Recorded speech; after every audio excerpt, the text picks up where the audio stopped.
Welcome back. You're watching Daybreak on Citizen Television. Thank you for staying with us here on the broadcast, and we appreciate your company. Of course, with me in the studios, Dr. John Mutunga. He is the Tigania West Member of Parliament, as well as the Chair of the Parliamentary Agriculture Committee. Mary Kilavi is the Assistant Director at the Kenya Meteorological Department, and Dr. Philip Omondi is Climate Change Specialist with the Intergovernmental Authority on Development, IGAD. Gentlemen and a lady, thank you for your time.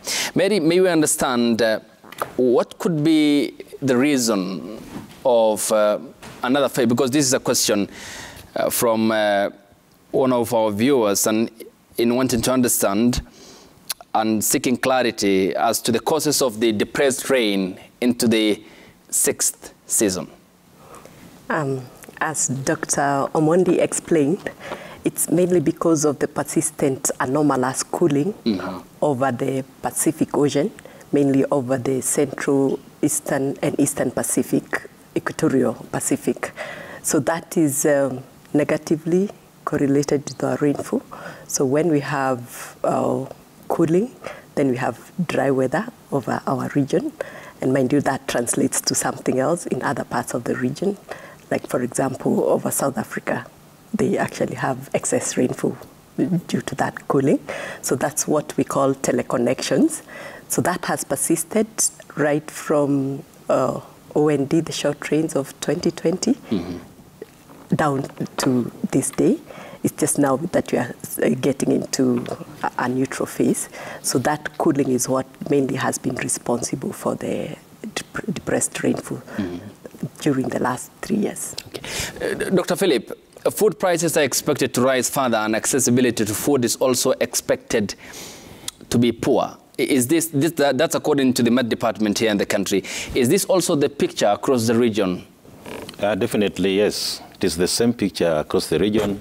If you look at regional prediction, the areas of Somalia, Ethiopia, the southeastern part of Ethiopia, and now the northeastern part of Kenya, Djibouti, all that are going to be under the same condition. So definitely, because we have livestock in this region that these people depend on, definitely prices will go up because demand will not be commensurate with the supply.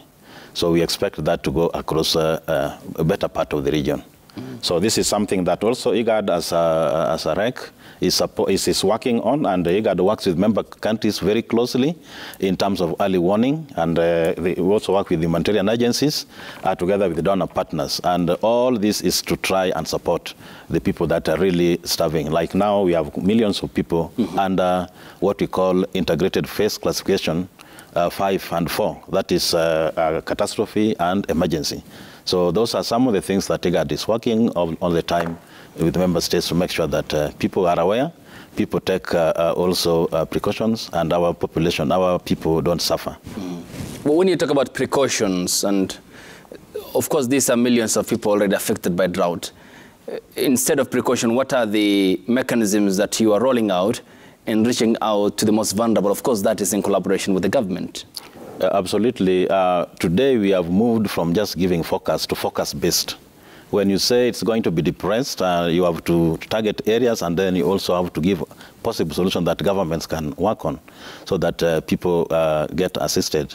We also do a lot of awareness. You know, early warning and awareness are key.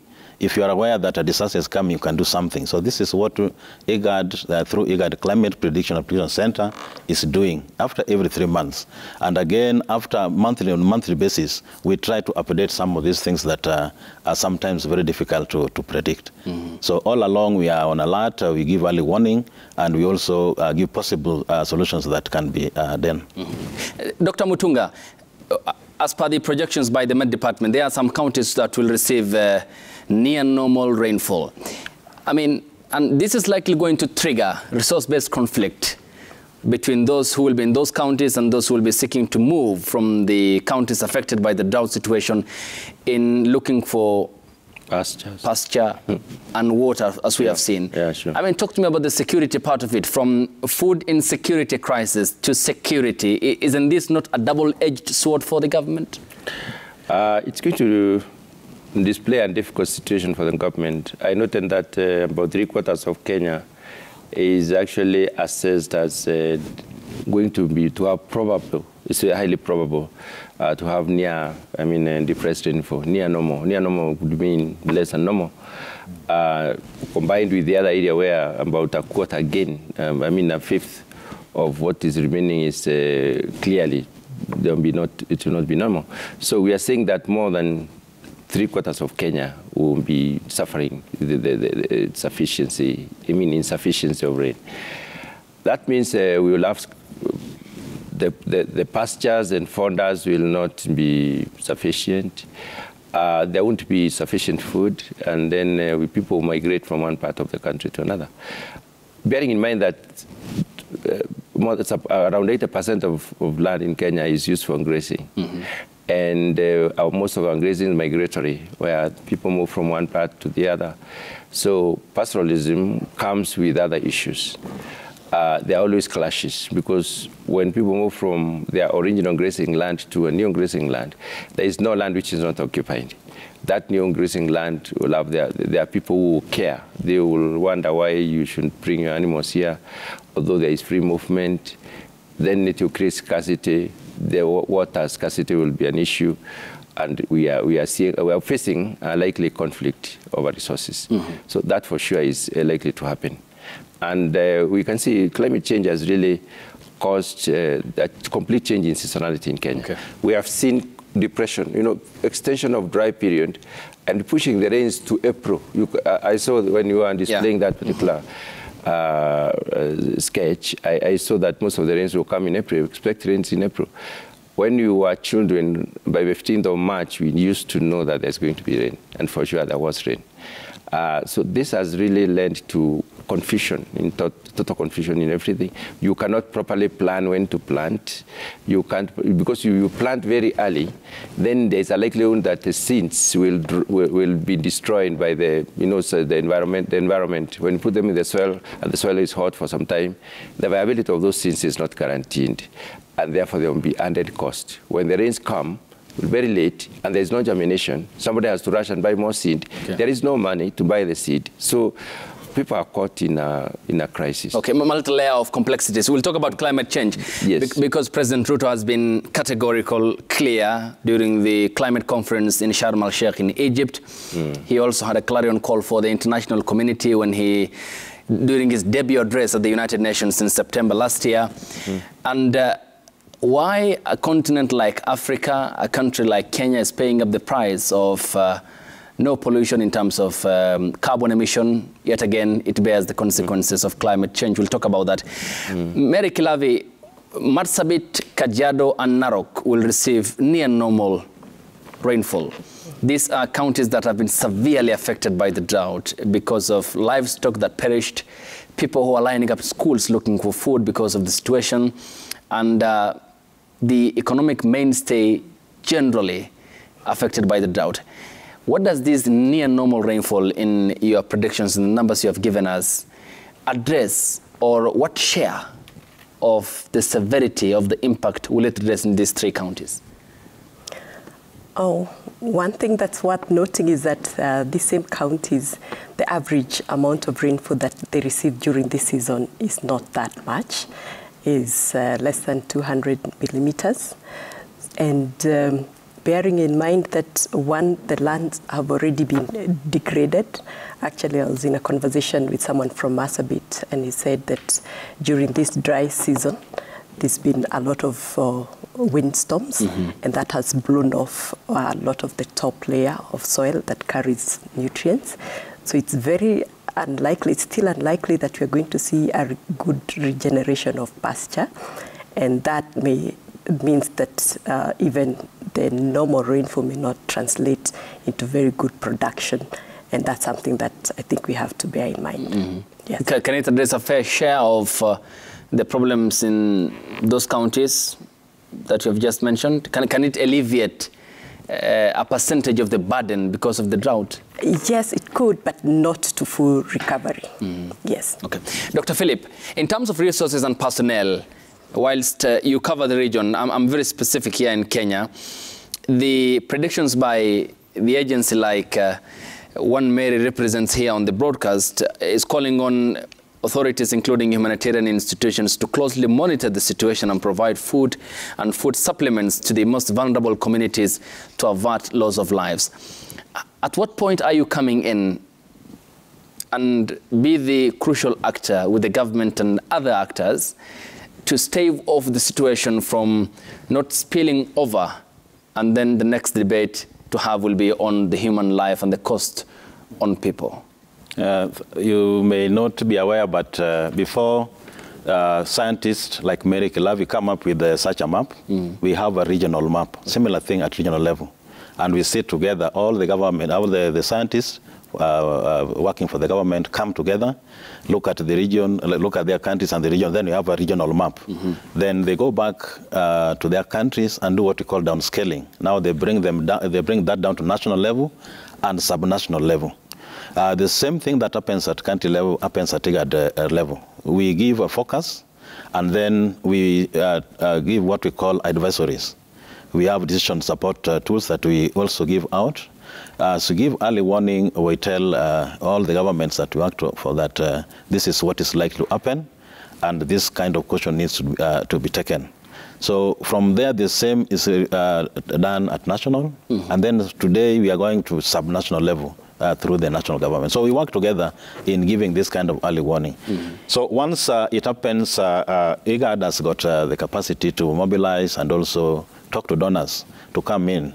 So many times IGAD supports some of this through donor funding. Also humanitarian agencies also work together closely with IGAD.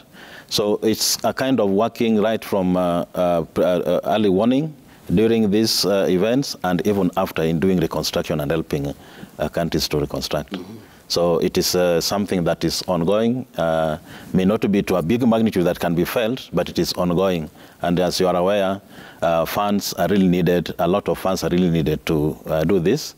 Whatever comes in a small way that may not be felt, even at village level. Yeah. But in terms of personnel, in terms of creating awareness, that is what IGAD does. In terms of magnitude, you have talked about might not be big, but the magnitude you are addressing on the other end is so big that millions of other Kenyans and across the region will be pushed into a situation that is dire. Yep. I mean, is it then that in terms of magnitude that you have talked about, the resource from maybe your appeals to the donor community across the world and the international community that isn't sufficient? And in terms of manpower, would you be able to meet the increasing number of people who are falling into the bracket of those who are severely affected by the dry spell in the country? The kind of support that we get from partners is not able to help the 300 million people in the IGAD region.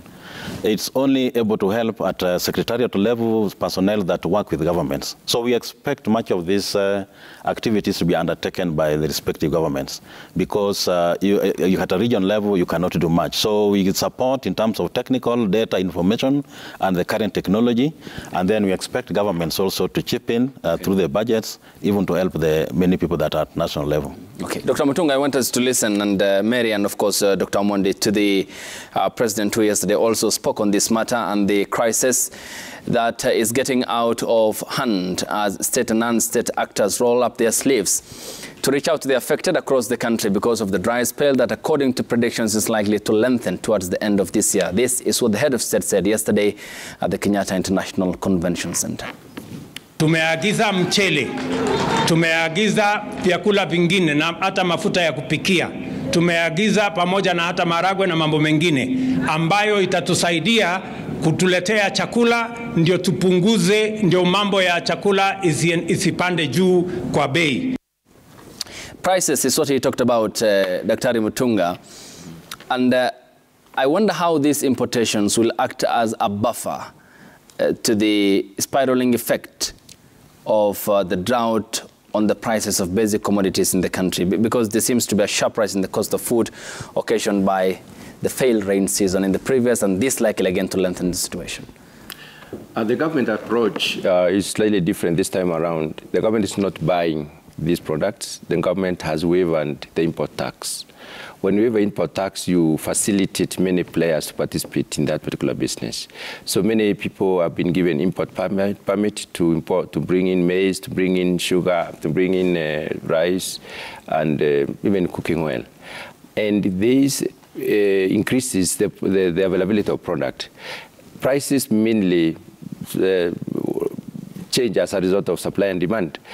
If many players get in these products and they land them into Kenya, then we are likely to have a depression in prices because the quantities will be more. There will be a lot more, product. Things become expensive when a lot of money chasing very, very few goods. When the goods increase, which is likely to happen in this particular case. And that is why the strategy actually to allow many importers. The more the players you have, the more the product is likely to be in the country and the lower the price. So what we need to be very careful about is that we waive up taxes and we make sure that these products land onto Kenya. They don't just land onto Kenya and then go to the region. That needs to be very carefully, monitored. Okay. And I believe the government has mechanism of monitoring that. Anyone who has been registered within the ministry as an importer must be able to show case they are goods when they arrive in Kenya. There must be a verification mechanism at the port of entry. The gatekeepers must be able to show these products are landed into Kenya, and the distribution mechanism must be open and transparent so that we actually address the issue in Kenya, because it is Kenya which has waived import tax. It's not the region that has waived import tax. We also know that we are in the East African common market. We signed the common market protocol, and the movement of goods and services is more or less free. But when it comes to special arrangements like we have right now, the government must be very vigilant to ensure that whatever comes satisfies the Kenyan market first. Okay, and what assurances are there, in your view, to gatekeep as well elements of bureaucracies who might be hell-bent on the importation of food that is substandard or unfit for human consumption? We have seen this happen before. So what are the assurances? The gatekeepers have been put on high alert. We have the port health. The port health services are on high alert. There is verification by the Kenyan Bureau of Standards across, before importation is done, there is a pre-shipment verification across. We have agencies that are contracted by the Kenyan importers or the Kenyan government to basically verify whatever is shipped before it is packaged and shipped to Kenya. There must be that verification to ensure that whatever it is that we are importing is what we wanted to have in the right quality and in the right amount. When you reach Mombasa, again, there is another check. There is also the checking, or rather the inspection of the warehouses where these products are going to be offloaded and stored, and the entire distribution mechanism. This is we are also watching as Kenyans who are interested in this particular area. And we are also checking on what data the government has, the ministry has. They have computerized everything. Everything is online. We can be able to access the information on who is supposed to be importing what. And I think even getting to know, the committee actually has the oversight role of even ensuring that we can go to the port of entry and ensure that these things are also properly checked and be able to tell Kenyans that the right thing is being done. I remember last time when there was an issue with sugar and offloading and pouring and so on, and then being put in the same store with cement, we were able to check these things and verify, and we put the precautionary measures that are necessary.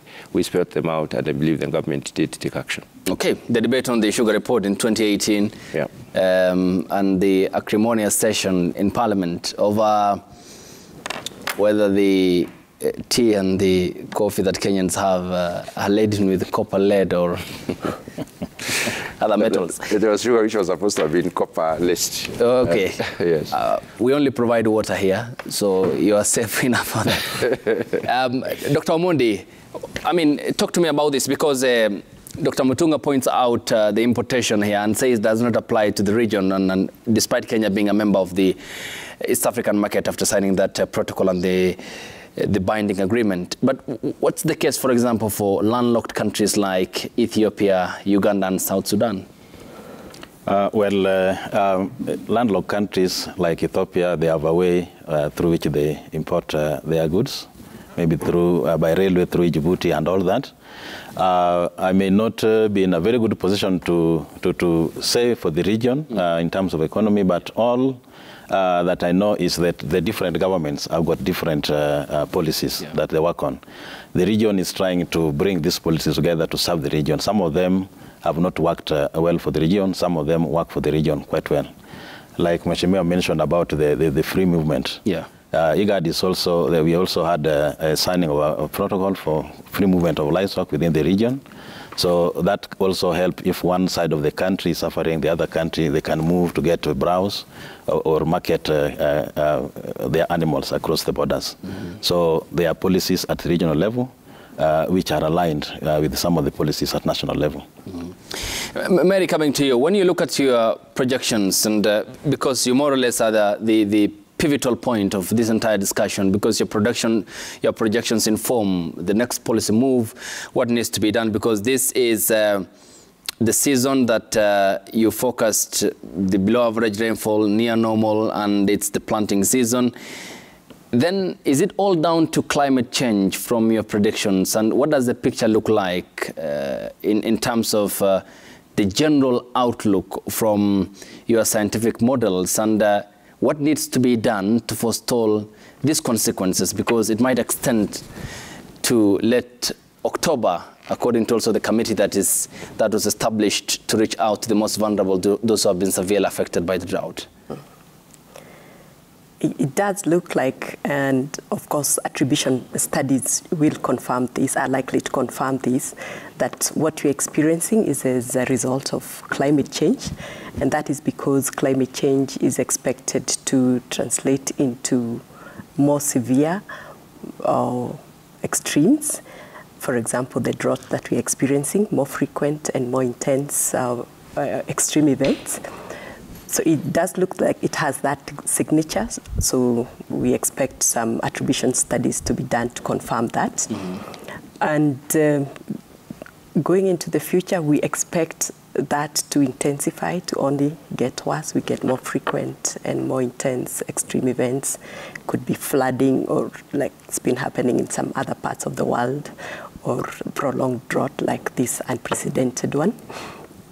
And what that means is that the country then needs to prepare with that kind of future in mind. And one initiative that is gaining momentum globally is what you're calling forecast-based financing.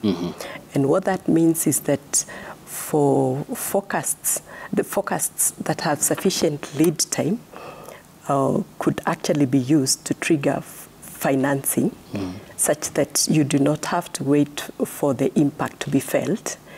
And that can easily be done in this region with the OND, the short rain season, because they are much more predictable within even a lead time of about 3 months, sufficiently well.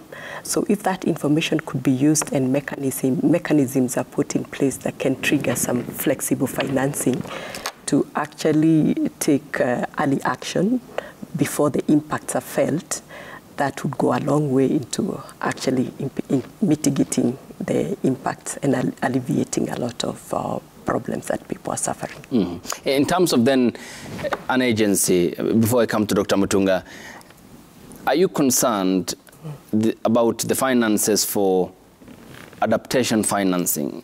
Because, for example, your focus is largely on Kenya, for instance, and Kenya is among the countries that's bearing the brunt of the climate crisis, yet it isn't among, or Africa isn't among the big polluters of the world. Do you tell actors across the globe, especially in conferences that are on climate and that are set to improve on agriculture, where you normally attend, of the need to have a kitty, and a proper kitty, well-financed kitty for adaptation financing? And is there a hidden ear when you look at these actors and you listen to them? Well, I haven't been to a lot of the conferences like the COPs, but it's well known that Africa in general and the least developed countries, they've been pushing for adaptation funds to be increased. Well, they've been promises, but I think not much action. Okay.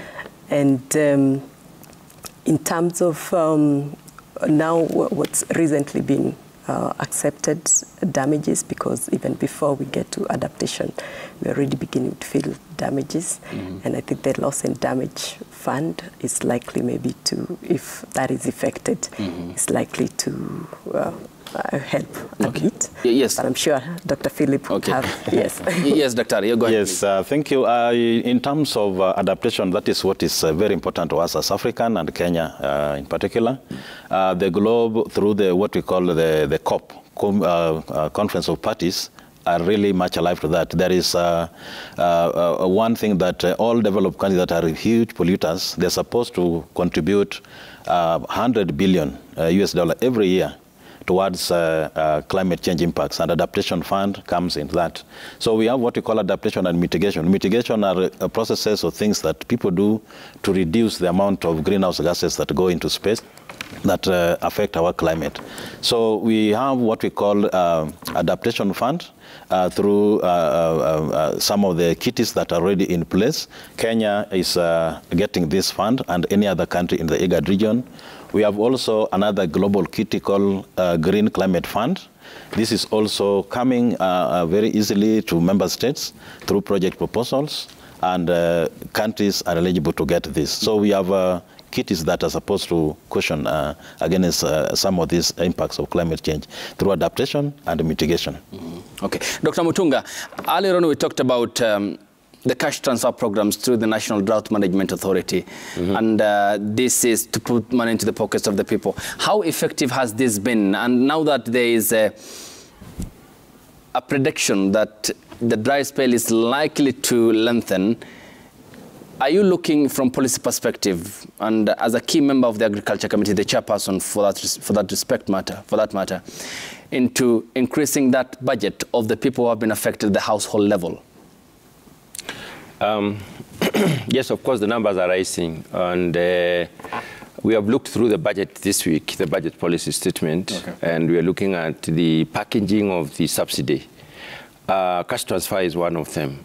The other possibilities like this lowering of the prices of the fertilizer, and also the livestock offtake possibility, where the government engages in buying of animals that are affected by drought, so that they can be slaughtered and packed and canned for use, and therefore compensating the farmers. We are also looking at possibilities of emergency response, especially in the dry areas where we have feed supply, pastures, and you can buy hay and supply to those areas.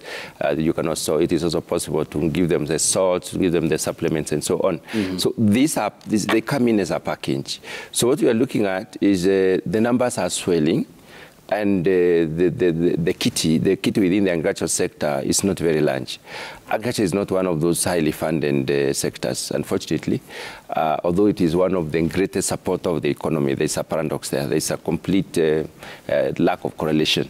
And we are trying to lobby the government to look at it a lot more favorably because it is important. We have realized that those countries that have looked at funding agriculture have deliberately funded agriculture better, are doing a lot more in terms of even growth, because the agriculture GDP in most of the African countries drives the national GDP at a completely, almost linear correlation.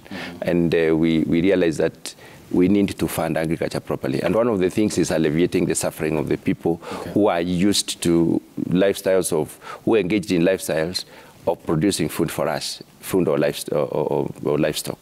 Yes. But why then do you think, and have you inquired about this, the underfunding of the agriculture sector? Because it more or less is the backbone of the economy, yet the resources that go there are very small.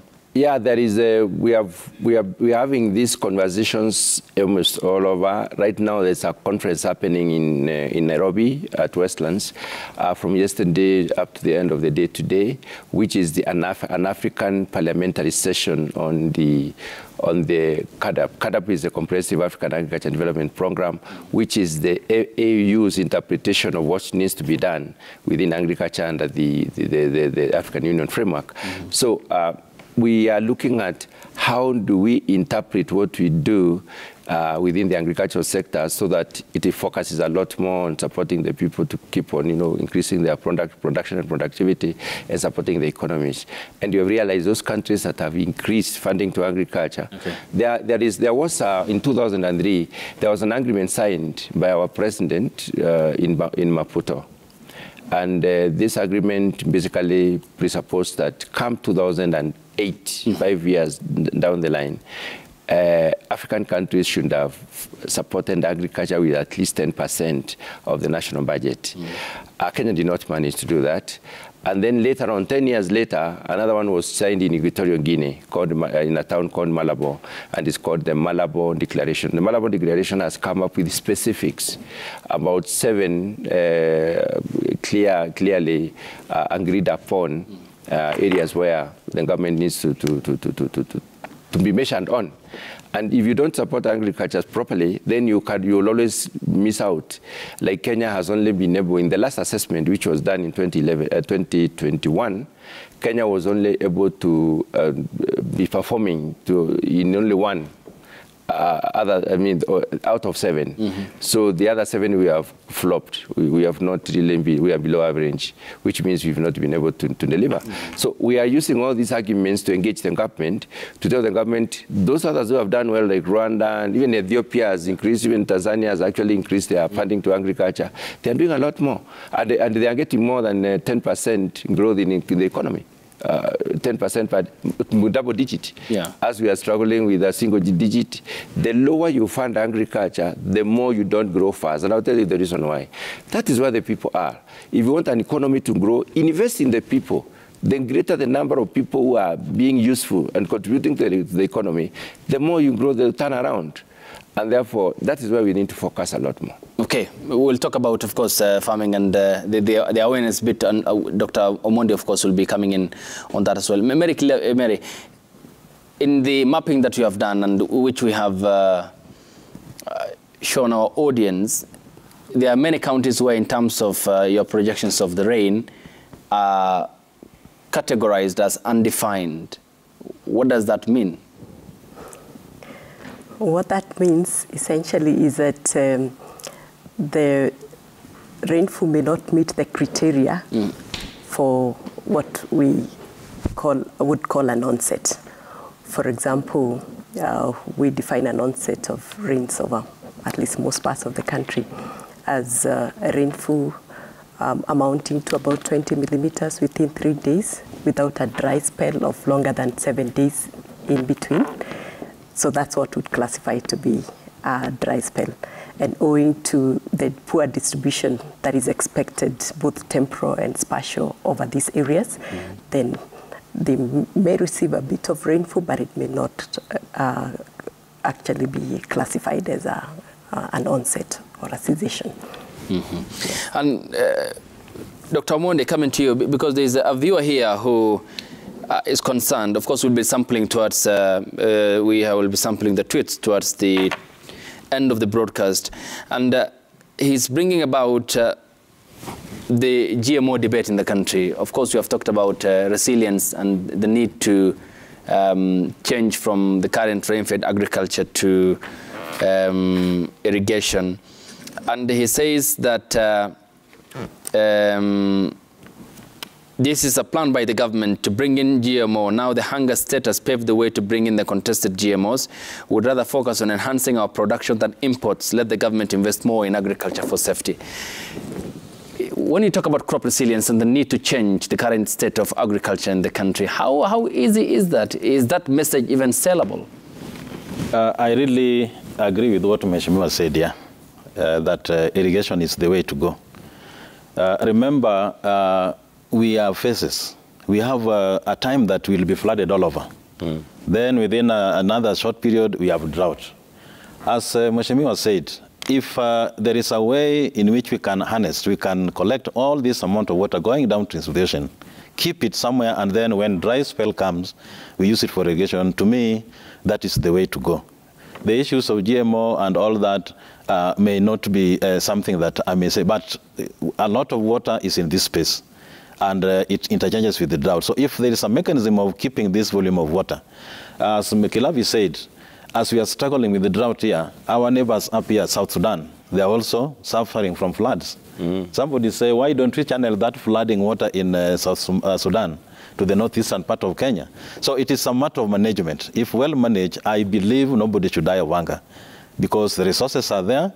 We need a capacity which is already there. So governments need to come in and put their houses in order, so that all countries in the region don't suffer from what we are witnessing today. Dr. Mutunga, when there's the debate to move towards agriculture fed or use irrigation for our agricultural purposes, I mean, will that sufficiently then address our food insecurity problems? Because if you are to weed someone from his state of affairs, and then you convince, whether it's both or otherwise, that it's not well to depend on rain-fed agriculture. We have had failed rain season throughout. These are the projections.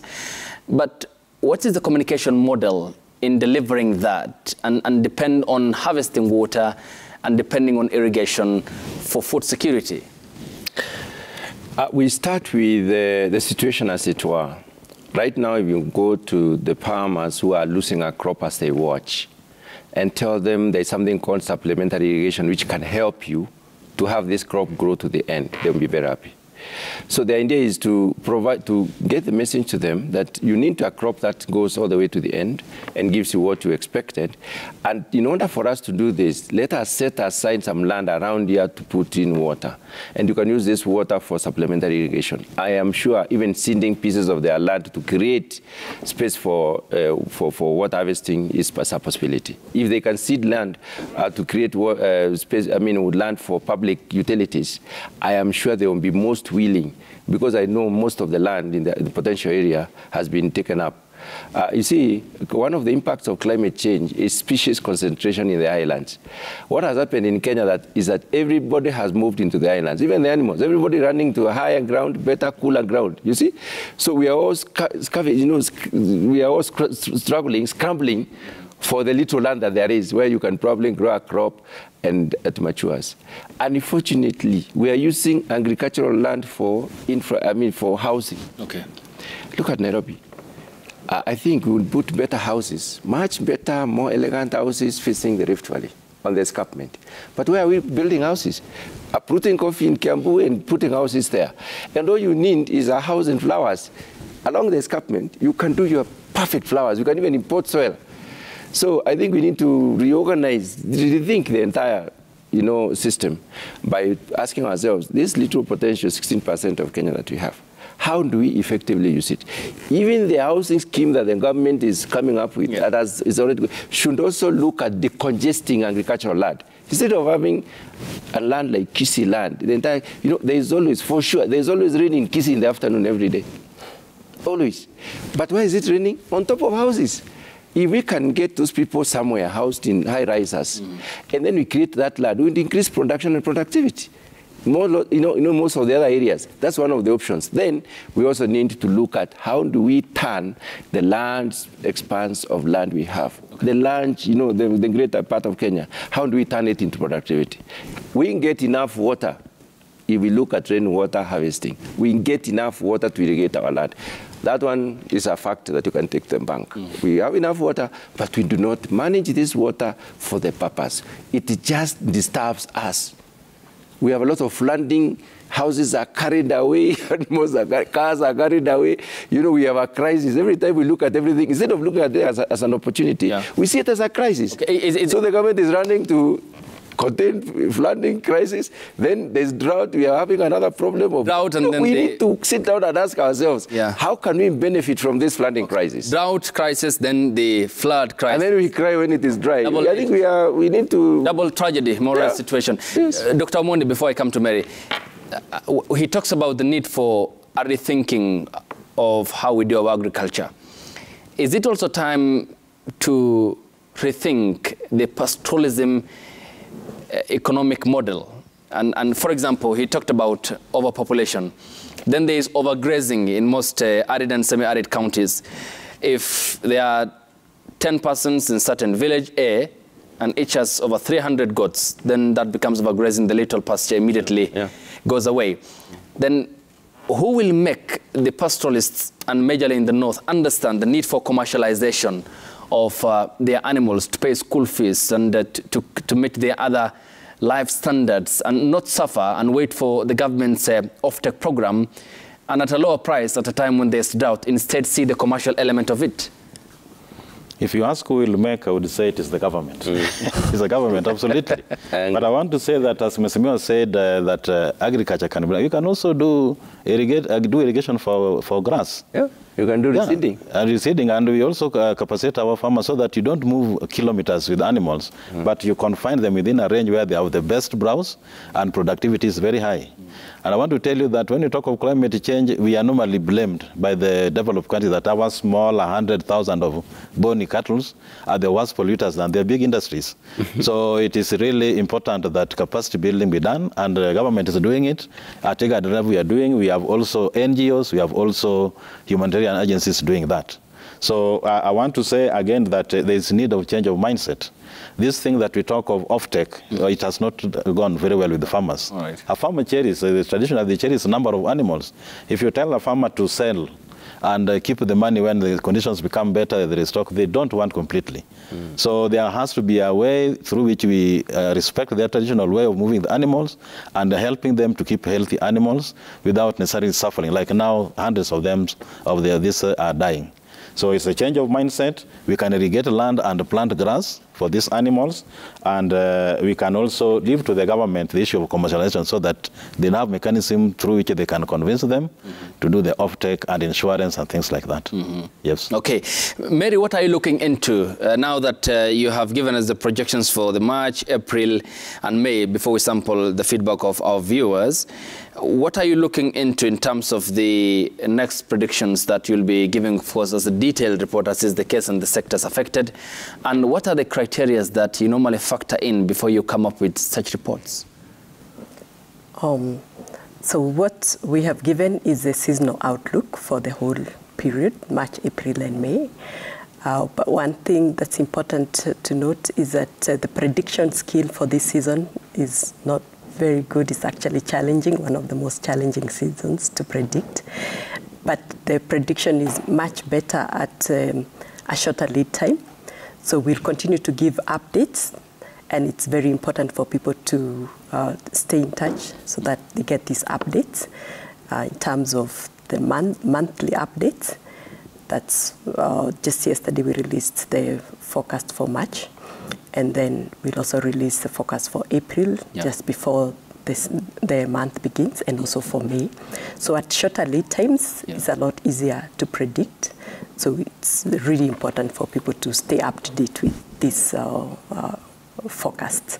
And at the same time, we have updates, weekly updates within the month, and at that lead time, the forecasts, the skill is quite high.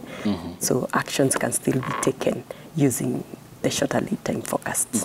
Also, a question here from one of our viewers, and we did also the temperature outlook, and he's concerned about the increase in temperature, especially at nights. He says it's difficult to sleep.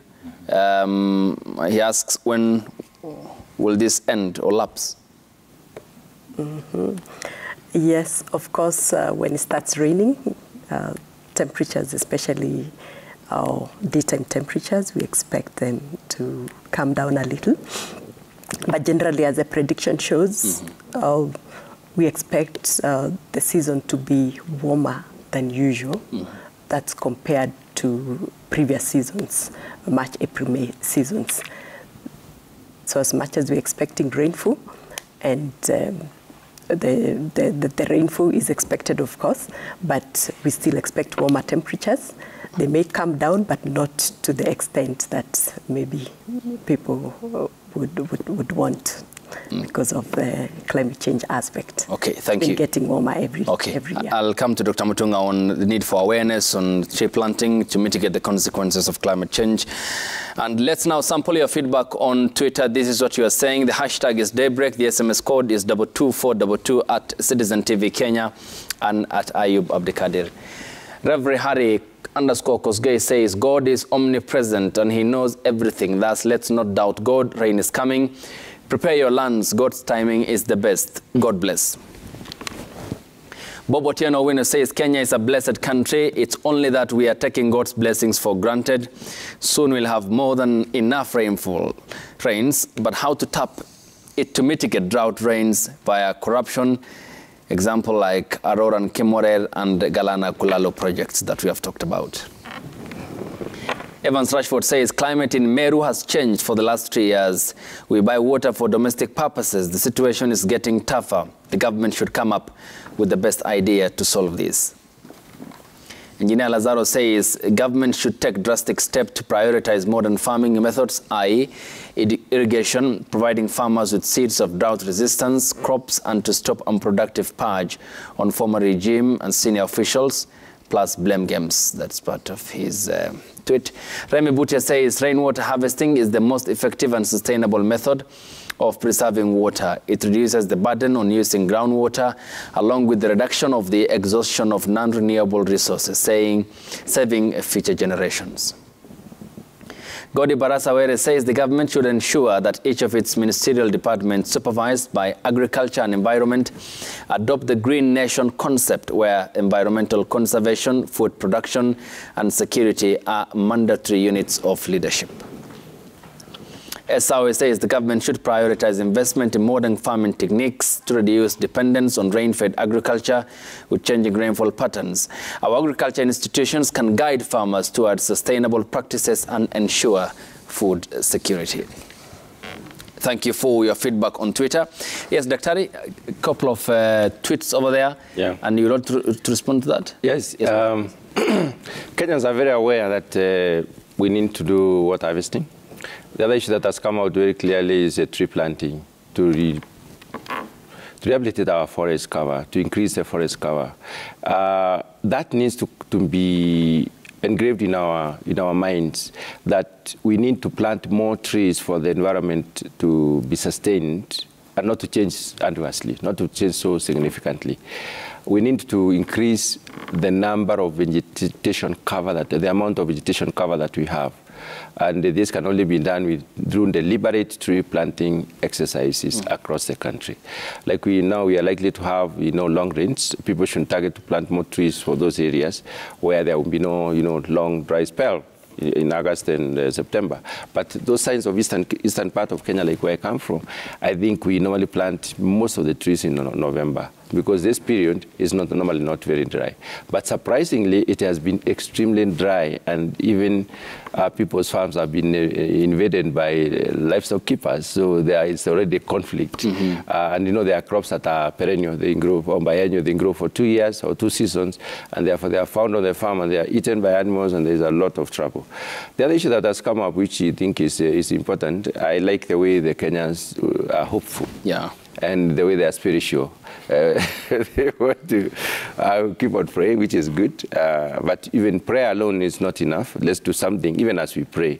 Let's do what we ought to do as a people to ensure that we can sustain our production and productivity over time. Okay. And irrigation, for sure, is the key to ensuring that we can feed ourselves. Okay, Mary, I'll come to you. Of course, there are responses that you want to give to the tweets by the viewers. But Dr. Omondi, there is a viewer who had tweeted on drought-resistant crops, which changes the debate on agriculture in the country. I mean, how feasible is that? Very feasible, and that is the way to go. Agriculture extension officers and researchers need to work together as they work together with the climate scientists, so that when we focus that rains will be only for 1 month, then we should come up with some crops that can mature very quickly and people to put food on the table. But again, I want to say here that there is also a mindset that needs also to be worked on, because like if I come from where I eat ugali, as my staple food, and somebody brings me maybe millet, I may not say this is the food, but those are the kind of mindset that people need to change, so that you embrace the new technology and the new products that are coming into play, so that if we get a vegetable that matures within 2 weeks or 1 month, then we can consume that. In that way, we are going to be food secure. Yes. Okay. Yes, Mary, your final comments? Yes, that One thing that's really important is that we enhance the early warning system, right from prediction. So we need to continue carrying on the research that is required to improve on the skills of the forecast. And at the same time, dissemination of the information, trying to make sure that it is well understood right at the grassroots level, and also that actions are based on the forecasts, so that we do not have to get to the situation that we are in. Okay. Thank you so much for your time. Dr. John Mutunga is the chairperson of the National Assembly Agriculture Committee. He as well serves the people of Tigania West constituency. Thank you for your time and company. Mary Kilavi is the assistant director, the Kenya Meteorological Department. Thank you for your time. And also Dr. Philip Omondi, who is climate change specialist with the Intergovernmental Authority on Development, which of course specializes across the region and is coordinating with the government in reaching out to the most vulnerable across the affected counties and the projections given by the Kenya Met Department in the country. Your feedback is also appreciated. Your company has been worthy. Thank you for waking up with us here on the broadcast. I am Ayub Abdikadir Abdi. Up next is Level Up Friday, says my director, Caro. And this morning she came with a lot of energy. I did not understand what she was singing, but there's something good I'm sure is forthcoming. Ira Star will be with us on Level Up Friday, and music will be by DJ T-Boy. This is Daybreak. Thanks for waking up with us. I am Ayub Abdikadir Abdi. Safina Cheng Oma and I will see you next week on Wednesday by the grace of God. Good morning.